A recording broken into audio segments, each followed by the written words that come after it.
खबर शामिल करते हैं आलमी खबरनामा के हवाले से। Happy Christmas. फखर न्यूज़ के ब्यूरो चीफ एजाज अहमद ताहिराबाद से पाकिस्तान समेत दुनिया भर में हैप्पी क्रिसमस के हवाले से क्रिश्चियन बरादरी ने इस त्यौहार को मनाने की तैयारियों में लग गए हैं। हर तरफ क्रिसमस की तैयारियां भी उरूज पर पहुंच गई हैं। क्रिश्चियन बरादरी अपने मजहबी त्यौहार को हर साल पूरे जोशो खरोश और अकीदत व एहतराम से मनाती है।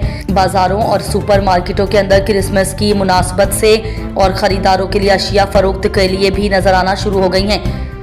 25 दिसंबर क्रिसमस की आमद से कबल क्रिश्चियन बरादरी ने क्रिसमस ट्रीज की तैयारी के लिए साथ साथ तमाम गिरजाघरों को भी खूबसूरत रोशनियों से सजा दिया गया है। दुनिया भर के मसीही अफराद हर साल 25 दिसंबर को हज़रत ईसा अलैहिस्सलाम यसू मसीह के यौम विलादत के मौके पर क्रिसमस का त्यौहार पूरे मजहबी जोश के साथ मनाते हैं। क्रिसमस की आमद के साथ ही पूरे मुल्क के अंदर सिक्योरिटी के सख्त इंतजामात को भी हतमी शक्ल दे दी गई है।